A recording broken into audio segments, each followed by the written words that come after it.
My name is Geraldine, 62 years old, and until 3 months ago, I was blissfully married to my Harold for 40 wonderful years. We raised our son Jackson together, and I thought we had the perfect family. Then Harold died suddenly from a heart attack, and when I called Jackson with the devastating news, his response shattered my world. "It's Amanda's birthday weekend, I can't come." If you're watching this from a place where family still means something, hit that like button and subscribe, as I share how a single phone call changed everything I thought I knew about my son. I grew up in a small town in Pennsylvania where everybody knew each other. My father worked at the local factory, and my mother was a homemaker who made sure our modest house was always filled with love. We didn't have much money, but we had strong family values. I carried those values with me when I went off to college at Penn State in 1981. That's where I met Harold. He was studying engineering, and I was pursuing education. We met at the campus library during finals week when we both reached for the same textbook. He let me have it with a smile that made my heart flutter. "I can wait," he said. "Your education is just as important as mine." That was Harold always putting others first. We started dating a week later, and within 2 years, we were married in a small ceremony with just family and close friends. Harold got a job at a respected engineering firm, and I began teaching 3rd grade at the local elementary school. We bought our first home, a little fixer-upper that Harold spent weekends renovating. Those early years were filled with dreams and plans for our future. 4 years into our marriage, Jackson was born. I still remember Harold's face when he first held our son. Tears streamed down his cheeks as he whispered, "This is what life is all about, Jerry. This is everything." From that moment, Jackson became the center of our world. Harold was an incredible father. Despite his demanding job, he never missed Jackson's baseball games. He coached his Little League team for 6 years straight. Every summer, they would go fishing at Lake Erie, just the two of them. Harold taught Jackson how to bait a hook, how to wait patiently for the fish to bite, and most importantly, how to respect nature by only taking what they needed. At home, Harold helped Jackson with his homework, especially math and science. They built model rockets together and launched them in the local park. For Jackson's 10th birthday, Harold spent months secretly building him a treehouse in our backyard. I can still hear Jackson's squeals of delight when he saw it for the first time. We had so many family traditions.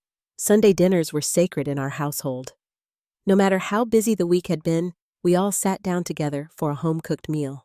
Thanksgiving was spent with my family, Christmas with Harold's, and New Year's was just the 3 of us. Every July, we took a 2-week vacation exploring a different state each year.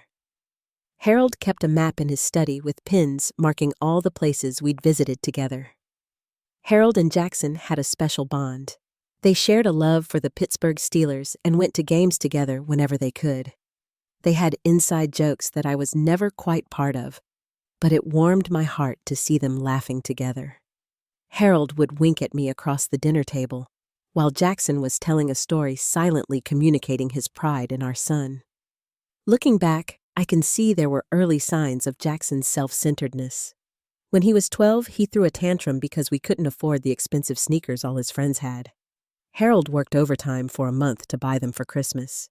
When Jackson was 16, he was invited to a friend's lake house the same weekend as his grandmother's 75th birthday. He chose the lake house, and Harold defended him, saying, "He's a teenager. He needs to be with his friends." In high school, Jackson was popular and charming, much like his father, but without Harold's innate kindness and consideration. Still, he maintained decent grades and stayed out of serious trouble. We attributed his occasional selfishness to normal teenage behavior, believing he would outgrow it. College changed things. Jackson went to State University about 4 hours away. The first year, he came home monthly. By sophomore year, his visits decreased to major holidays only. Phone calls became less frequent, but when we did talk, the conversations were still warm and engaging. Harold never complained, saying he's finding his way. That's what college is for. We were still a close family despite the distance. Or so I thought. Jackson met Amanda during the first semester of his senior year. She was a business major with a minor in marketing, and according to Jackson, she was brilliant, beautiful, and knew exactly what she wanted in life. Their first date was to a fancy restaurant that I knew Jackson couldn't afford on his college budget. When I asked about it later, he laughed it off, saying, "Amanda deserves the best mom. I put it on my credit card." The first time we met her was during spring break. Jackson brought her home for the weekend, and I tried to make her feel welcome. I prepared all of Jackson's favorite foods and made sure the guest room was perfect. Amanda arrived wearing designer clothes and more jewelry than I'd ever owned in my life. She was polite but distant, her eyes constantly scanning our modest home with what seemed like barely concealed disappointment. Harold, always the optimist, saw none of this. He was warm and engaging, asking Amanda about her studies and her plans after graduation. He told me later, "She's ambitious, Jerry. That's a good quality. She'll keep Jackson on his toes." I wasn't so sure. Something about the way she looked at Jackson concerned me. It wasn't love I saw in her eyes, but satisfaction, as though she'd acquired something valuable. 6 months later, Jackson called to announce their engagement. They'd been dating less than a year. I expressed my concerns to Harold, who said, "If he loves her, we should support him. Remember how my parents thought we were too young." So we congratulated them and offered our help with wedding planning. Amanda had very specific ideas about the wedding. It had to be at an exclusive country club. The flower arrangements had to be flown in from somewhere exotic. The guest list grew to over 200 people, most of whom were Amanda's family and friends. The cost was astronomical, but when Harold suggested a more modest celebration so we could help them with a down payment on a house instead, Amanda's response was cool. "This is our special day. We only plan to do this once after all." Jackson stood by her decisions even when they meant going against family traditions. My mother's handmade lace veil, worn by 3 generations of women in our family, wasn't Amanda's style. The special blessing Harold's father had given at our wedding was too old-fashioned. Even the song Harold and I had danced to at our wedding, which Jackson had once said he wanted at his own, was replaced by something more current. After the wedding, we saw the changes in Jackson more clearly. Sunday dinners became monthly, then quarterly. Jackson always had an excuse. Amanda's family needed them. Work was too demanding. They were saving for a house and couldn't afford to drive the distance. When they did visit, Amanda controlled the conversation, steering it toward their accomplishments and acquisitions. The new car, her promotion, their plans for an exotic vacation. Harold tried to maintain their father-son traditions. He invited Jackson fishing, but Jackson was suddenly not into fishing anymore. He offered tickets to Steelers games, but Jackson was too busy at work. Each rejection hurt Harold, though he never said so directly. Instead, he would say, "Jackson has his own life now. That's how it should be." But I could see the pain in his eyes. The slight droop of his shoulders when another holiday passed with minimal contact. The way he would stare at old family photos when he thought I wasn't looking. One Christmas stands out in my memory. Jackson and Amanda finally agreed to spend Christmas Eve with us, though they would leave Christmas morning for Amanda's family. They arrived 3 hours late because Amanda needed to finish some last-minute shopping. They opened their gifts quickly, barely acknowledging the thought behind them. The hand-knitted sweater I spent months making for Jackson was set aside with a cursory thanks. The expensive cologne Amanda had specifically requested from Harold received a brief nod. They left immediately after dinner, not even staying for the traditional viewing of It's a Wonderful Life that had been our Christmas Eve ritual since Jackson was a child. As they drove away, Harold said quietly, "They're young. They'll understand what's important someday." We tried everything to maintain our relationship with Jackson. Weekly phone calls even when he didn't return them. Regular invitations to dinner or events. Offers to visit them instead, which were usually declined because their place was too small or they had plans. Harold sent thoughtful cards for every occasion, always including a personal note about how proud he was of Jackson. But with each passing year, Jackson became more dismissive of the values and traditions that had shaped our family. He forgot birthdays, missed anniversaries, and when he did, remember his gifts were impersonal, clearly chosen in haste. The hands-on, loving son we had raised was disappearing, replaced by someone who seemed to view family obligations as inconveniences to be minimized. Amanda's influence was subtle but pervasive. She never openly discouraged Jackson from seeing us, but there was always a reason why it wasn't a good time. She would call with last-minute cancellations, always making it sound like it was Jackson's decision. Jackson just remembered he has a work commitment, or Jackson is so tired from his business trip. Harold refused to blame Amanda. Marriage is about compromise, he would say. We had to learn that too. But the compromise seemed entirely one-sided from where I stood. Harold retired at 65 after 30 years with the same engineering firm. He had planned his retirement carefully, making sure we were financially secure. Now I can spend more time with Jackson, he told me. Maybe they'll start a family soon, and I can be the kind of grandfather my father was to me. But retirement coincided with the first signs of Harold's health problems. Nothing dramatic at first, just increased fatigue and occasional shortness of breath. The doctor mentioned high blood pressure and prescribed medication. Harold took it faithfully but didn't make a fuss about his condition.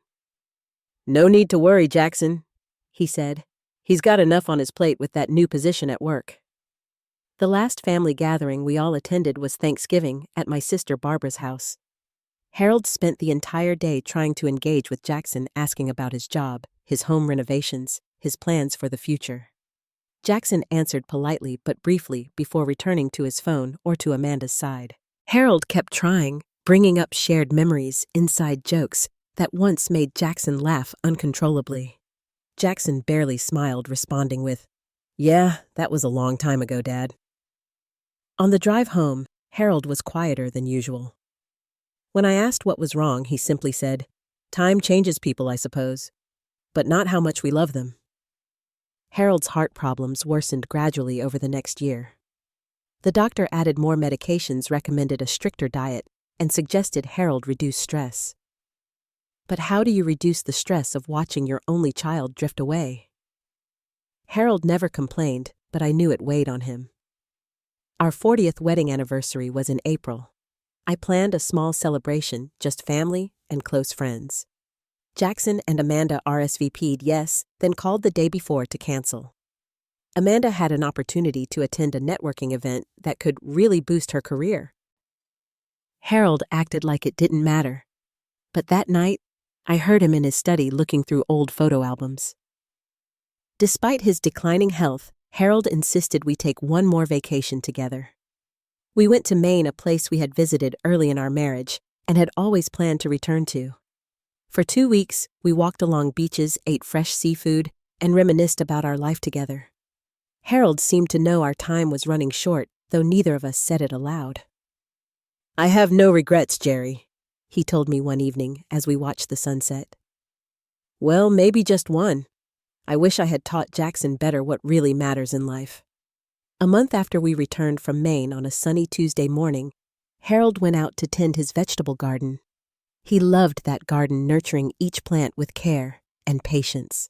I was inside preparing lunch when I had a strange feeling that something was wrong. I went to the window and saw Harold collapsed between rows of tomato plants, his hand clutching his chest. I ran outside screaming his name. His face was ashen, his breathing labored. "Call an ambulance," he whispered. I fumbled with my phone, my hands shaking so badly I could hardly dial. "Stay with me, Harold," I pleaded as we waited. "Please stay with me." The ambulance arrived in minutes that felt like hours. The paramedics worked efficiently, loading Harold onto a stretcher, attaching monitors, inserting IVs. One of them helped me into the ambulance, and I held Harold's hand as they sped toward the hospital, sirens wailing. Harold's eyes found mine, filled with both fear and resignation.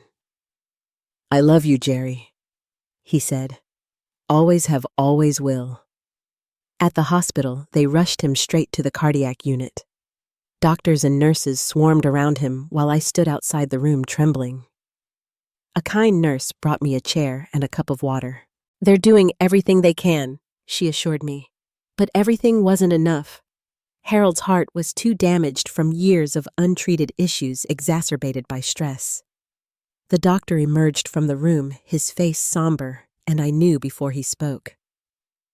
"I'm very sorry, Mrs. Miller. We did everything we could, but your husband suffered a massive heart attack. He didn't make it." The world stopped. The hospital sounds faded away.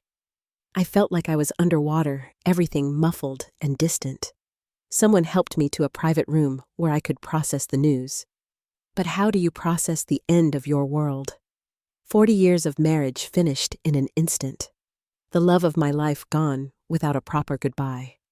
I sat alone in that sterile hospital room, Harold's wedding ring in my palm, and felt a desolation I had never known before. The one person who had been my constant, my support through every hardship, was gone. And our only child, the son we had raised with so much love, was miles away, unaware that his father had just taken his last breath. I don't know how long I sat in that hospital room, clutching Harold's wedding ring, and trying to make sense of a world without him in it. Eventually, I knew I had to call Jackson.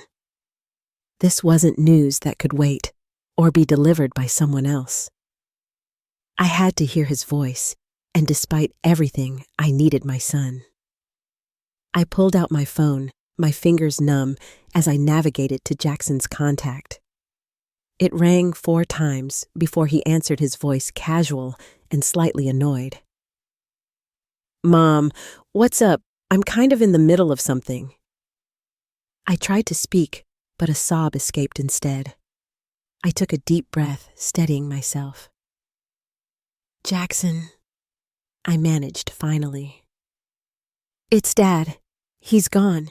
He had a heart attack this morning in the garden. The doctors couldn't save him." There was silence on the other end, then a sharp intake of breath. "What? No, that can't be right. He was fine when we talked last month." "He wasn't fine, Jackson. He's been having heart problems for years. He didn't want to worry you." My voice broke. "I need you to come home. I need to plan the funeral, and I can't do this alone." Another pause, longer this time. Then Jackson's voice, oddly distant. "When are you thinking for the funeral?" "I don't know yet. I need to talk to the funeral home. Probably this weekend. I just found out he's gone, Jackson. I haven't had time to plan anything." The sound of muffled voices came through the phone. A woman's voice, Amanda's, asking questions in the background. Then Jackson's reply that sent ice through my veins. "Mom, it's Amanda's birthday weekend. We've had these plans for months. You know how important these milestone birthdays are to her." I couldn't have heard right. My husband of 40 years, his father had just died, and he was talking about his wife's birthday plans. "Jackson," I said, my voice stronger now, fueled by disbelief. "Your father is dead. I'm sitting in the hospital right now. They're asking me about funeral arrangements. I need you here." "I understand it's a difficult time, Mom," he said, his tone maddeningly reasonable. "And of course, I'm upset about Dad. But we're already at the resort. Amanda's family flew in from across the country. We've paid deposits that can't be refunded. I can try to come for a few hours during the funeral, but I can't stay." I was speechless. In the background, I heard Amanda clearly now. "Who is it?" she asked. "It's my mom," Jackson replied, his hand partially covering the phone, but not enough. "Dad died." "Oh, that's sad," Amanda said, her tone as casual as if he'd announced a minor inconvenience. "But she knows we can't change our plans, right? Everyone's already here." I felt a surge of anger unlike anything I'd experienced before. "Your father loved you more than anything in this world, Jackson. He defended you, supported you, was proud of you, even when you pulled away from us. And you can't be bothered to attend his funeral because of a birthday party." "It's not just a party, Mom," Jackson said, his voice taking on an edge of annoyance. "It's a whole weekend event. Amanda turns 35 only once. Dad would understand." "No, Jackson. He wouldn't understand. And neither do I." Tears streamed down my face. "Harold deserves better than this." "Look, I'll call you back tomorrow." "Okay, we can figure something out. Maybe I can fly in for the morning and fly back in the afternoon." His tone suggested he was offering a tremendous compromise.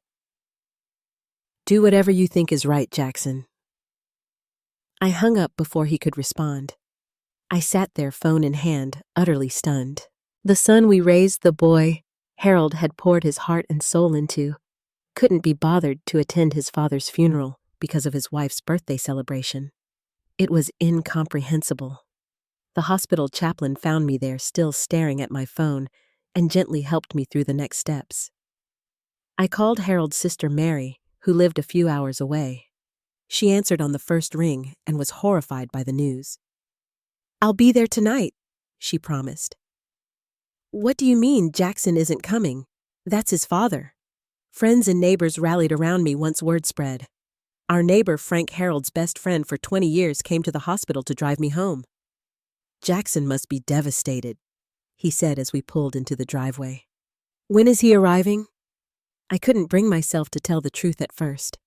"He's figuring out his travel plans," I said vaguely. But as more people asked, as the reality of planning a funeral without my son's support sank in, I stopped protecting Jackson. "He's not coming until the day of the funeral," I admitted to Mary. "His wife's birthday is more important." Mary's face flushed with anger. "That ungrateful little... After everything Harold did for him..." She shook her head in disbelief. Harold deserved better. For years, I had made excuses for Jackson's behavior just as Harold had. But standing in our home surrounded by sympathy casseroles and Harold's belongings, I couldn't find any more excuses. The truth was as painful as it was simple. My son had chosen his wife's birthday celebration over his father's funeral, and nothing could ever make that right. The next few days passed in a blur of grief and activity.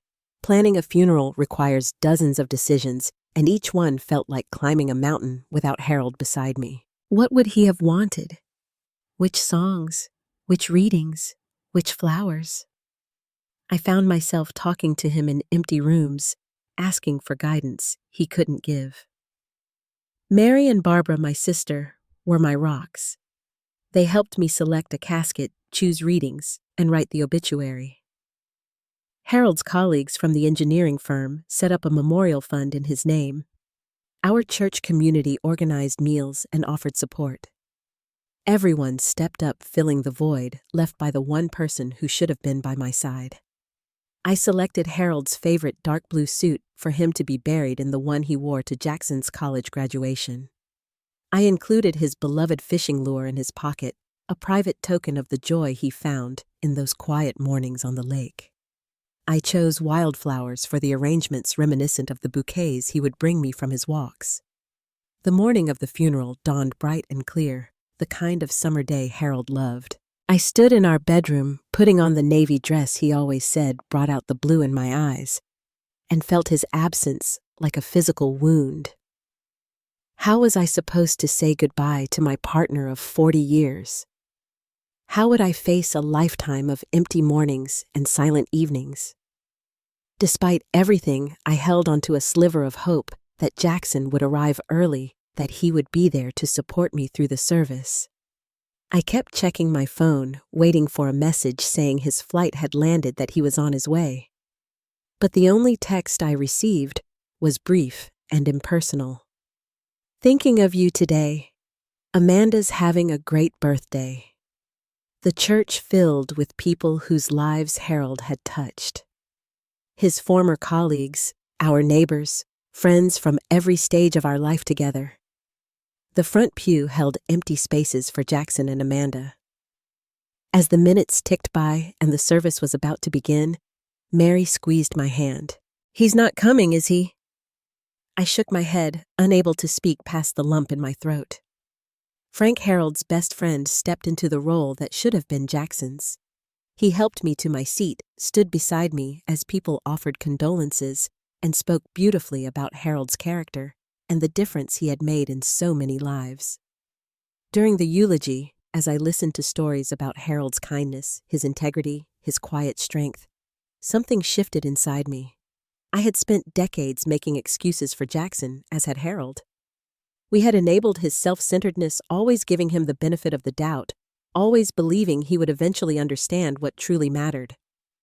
But sitting there in that church, surrounded by people who had made the effort to honor Harold, realized Jackson might never understand. The burial was intimate, just family and close friends. I placed a single rose on the casket before it was lowered into the ground, whispering a final goodbye to the man who had been my world. As we turned to leave the cemetery, I saw a delivery person approaching with a large flower arrangement. The card read simply, "Condolences on your loss, Jackson and Amanda." Store-bought sympathy ordered online with the click of a button. No personal message, not even a handwritten signature. Back at home, people gathered to share memories of Harold. I moved through the crowd in a daze, accepting hugs, thanking people for coming. My phone rang once, and I excused myself, hoping it was Jackson. It was, but the call lasted less than 3 minutes. He expressed generic sympathy, mentioned he had sent flowers, and then launched into a detailed account of Amanda's amazing birthday weekend. The resort had upgraded their suite. The spa treatments were world-class. Amanda's family had given her a diamond bracelet. I listened in stunned silence, waiting for some recognition of what this day meant to me, to our family. It never came. Instead, Jackson ended the call by saying he needed to go. They were headed to a special birthday dinner. "Talk soon, Mom," he said, as if this were any ordinary day. As I rejoined the gathering, looking at the faces of people who had dropped everything to be there for Harold, for me, a calm clarity settled over me. I had lost my husband, and in many ways, I had lost my son long before this day. It was time to accept that truth and decide what to do with it. The house felt eerily quiet in the week after the funeral. I wandered from room to room, touching Harold's things, not yet ready to put them away, but pained by their presence. His reading glasses on the nightstand, his favorite coffee mug in the cabinet, his gardening gloves still hanging by the back door. I started with his closet, methodically sorting through suits and shirts, setting aside special items to keep and others to donate. The scent of his cologne lingered on his sweaters, and I found myself burying my face in them, breathing in the essence of him. In his study, I discovered a box of mementos from Jackson's childhood: baseball trophies, Father's Day cards with childish handwriting declaring, "Best Dad Ever," a jar of smooth stones they had collected on their fishing trips. Harold had kept everything physical proof of the love he had for his son. Tucked among these treasures was Harold's journal, a leather-bound book I knew he wrote in regularly, but had never read out of respect for his privacy. Now seeking connection with him, I opened it, finding entries spanning decades. Most were reflections on everyday life, gratitude for simple pleasures, and thoughts about the future. The entries about Jackson evolved over time. Pride in early accomplishments gave way to concern, then resignation, and finally, a quiet sadness. An entry from 2 years ago caught my attention. Had dinner with Jackson and Amanda last night. Third time they've canceled at the last minute this year. When they did arrive, Jackson seemed distant, checking his phone constantly. He's become a stranger to me. I wonder if I failed him somehow, if I didn't teach him properly what matters. Jerry says it's Amanda's influence, but I think the seeds were there before her. I just didn't want to see them. Another entry dated just 3 months before his death. Met with Mr. Daniels today to update my will. Didn't tell Jerry yet, as I don't want to upset her. I've worked hard all my life to provide for my family, to leave something meaningful behind. But what's the point of leaving everything to someone who doesn't share your values? I've made some changes that I think better reflect what I believe in. Jackson won't be happy, but maybe someday he'll understand that legacy is about more than money. I sat at Harold's desk, journal in hand, stunned by this revelation. Harold had changed his will. Without telling me. It wasn't like him to keep secrets, especially about something so significant. But then he had kept his heart condition from Jackson to avoid worrying him. Always protecting others, even at his own expense. Over the next few days, I reflected deeply on what family truly means. Is it just shared DNA, or is it about showing up when it matters, about prioritizing relationships over conveniences? Harold and I had built our lives around the belief that family comes first, that you show love through presence and sacrifice. Jackson, it seemed, had different values. I made an appointment with Mr. Daniels, Harold's lawyer, and our friend for many years. His office was warm and inviting, filled with family photos and law books. He greeted me with a gentle hug before we sat down to discuss Harold's estate. Harold was quite thorough in his planning, Geraldine, Mr. Daniels explained. The house is fully paid off, and in both your names, so that transfers to you automatically. There's his retirement fund, various investments, and a life insurance policy. All told, it's a substantial estate. He pulled out the will dated 3 months earlier. As you can see, Harold originally left everything to Jackson after providing for your lifetime needs, but he made changes recently. I read through the document, seeing how Harold had maintained provisions for me but altered what would happen after my passing. Instead of everything going to Jackson, a significant portion was now directed to the Children's Hospital, where Harold had volunteered after retirement. There was also a scholarship fund established at the local community college for engineering students from disadvantaged backgrounds. Did Harold discuss these changes with you? Mr. Daniels asked gently. No, I admitted.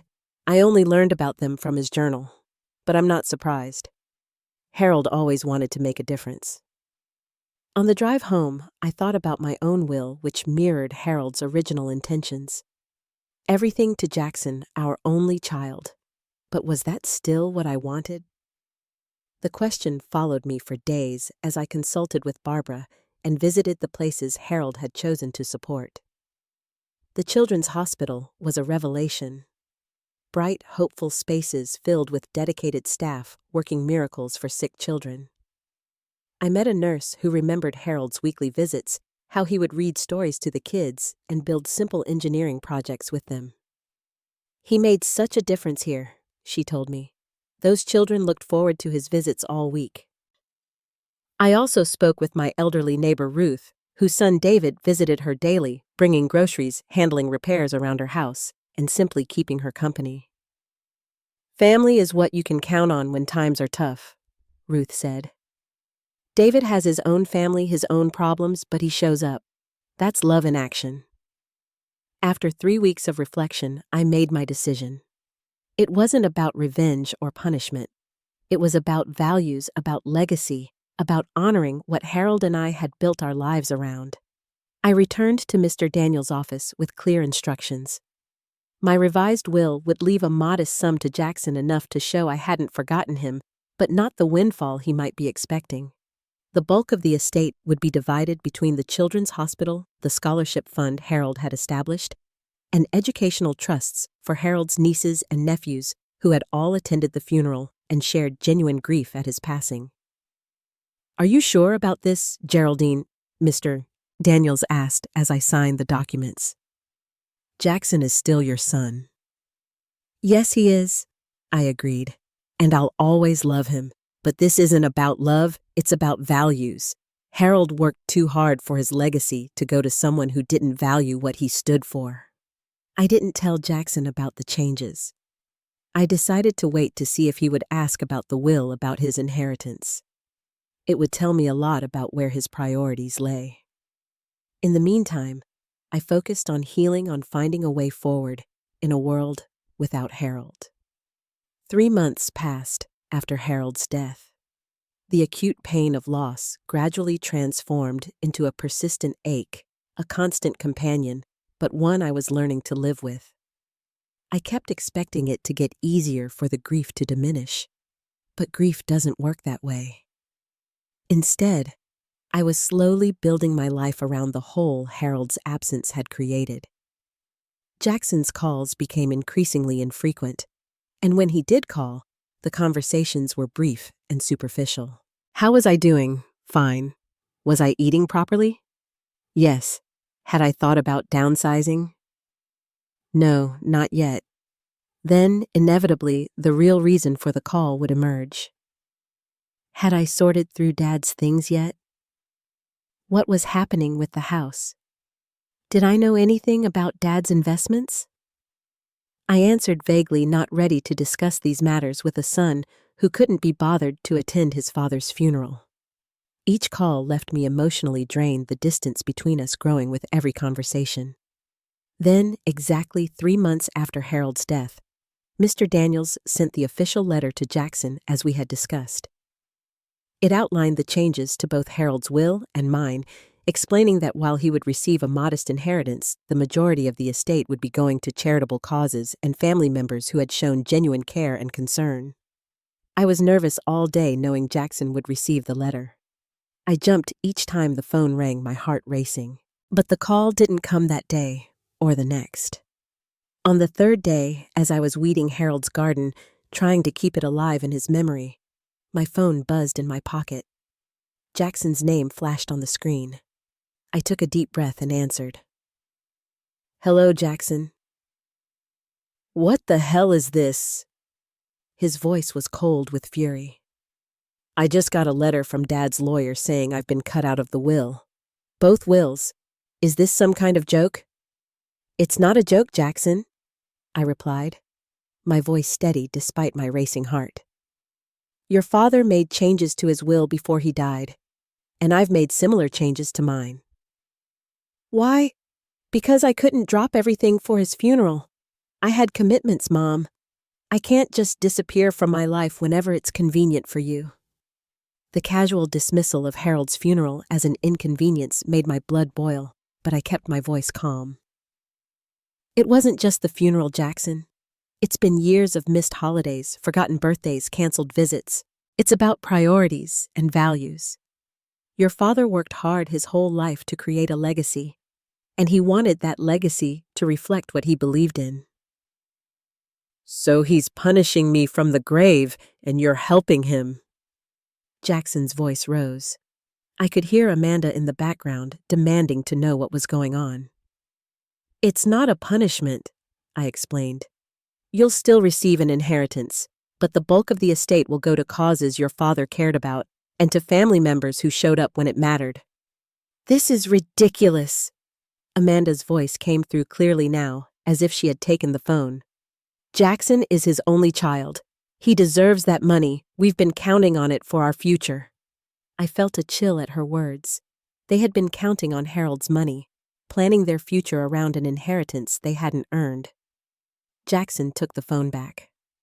Mom, you need to fix this. Now. Change it back or you'll never see us again. The threat hung between us, and I was surprised by how little impact it had. When had I last truly seen my son, the real Jackson? Not this stranger who valued birthday parties over his father's funeral, who saw Harold's life's work as nothing more than an expected windfall. You already made that choice at your father's funeral, Jackson, I said softly. I'll always love you. You're my son. But I won't enable values that go against everything your father and I believed in. You'll regret this, he said, his voice hard. When you're old and alone, you'll wish you hadn't pushed away your only family. I'm not alone, Jackson. I have people who show up, who care, who understand what family really means. I hope someday you'll be one of them. He hung up without another word. I stood in Harold's garden, surrounded by the tomato plants he had tended so lovingly, and felt an unexpected sense of peace. Harold would have approved of my decision. He might not have had the heart to make it himself, but he would have understood. In the days that followed, I received unexpected support from Harold's family. Mary called after Jackson contacted her to complain. You did the right thing, Jerry, she assured me. Harold would be proud of you for standing up for what matters. Frank and his wife invited me to dinner, making sure I wasn't sitting alone with my thoughts too often. The hospital volunteer coordinator called to see if I might be interested in continuing Harold's work with the children. "They still ask about him," she said. "It would mean a lot to have you there." 6 months after Harold's death, I began making small changes to the house. Not erasing him, but making the space work for my new reality. I turned his study into an art studio, something I'd always wanted to try. I planted new flowers in the garden alongside his beloved vegetables. I started traveling, visiting places Harold and I had planned to see together.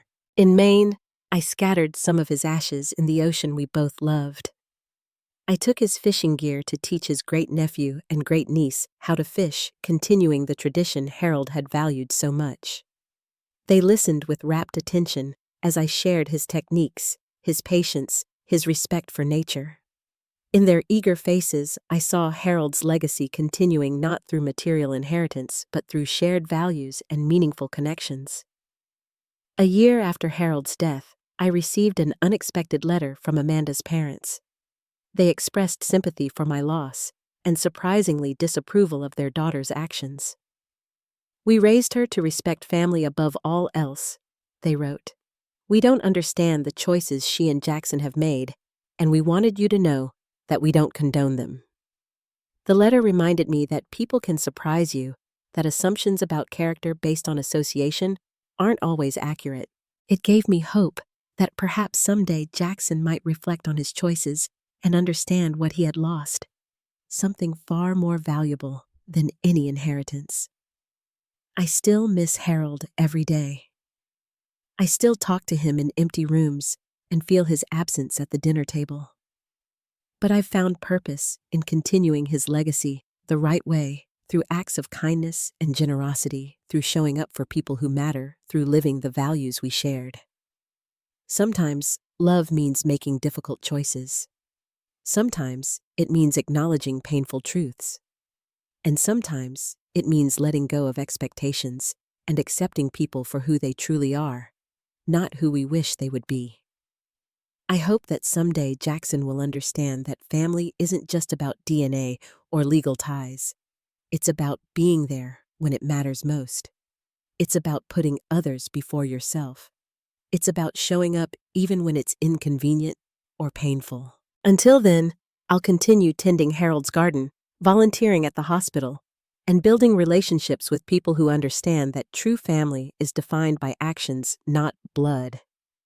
Have you ever had to make a difficult decision about someone you love? Someone who consistently failed to show up when it mattered? I'd love to hear your thoughts in the comments below. And if this story resonated with you, please like and subscribe to my channel for more real-life experiences. Remember to share with someone who might need to hear that sometimes the hardest choices are the ones that honor our true values. Thank you for listening, and may you be surrounded by people who show up for you when it truly matters.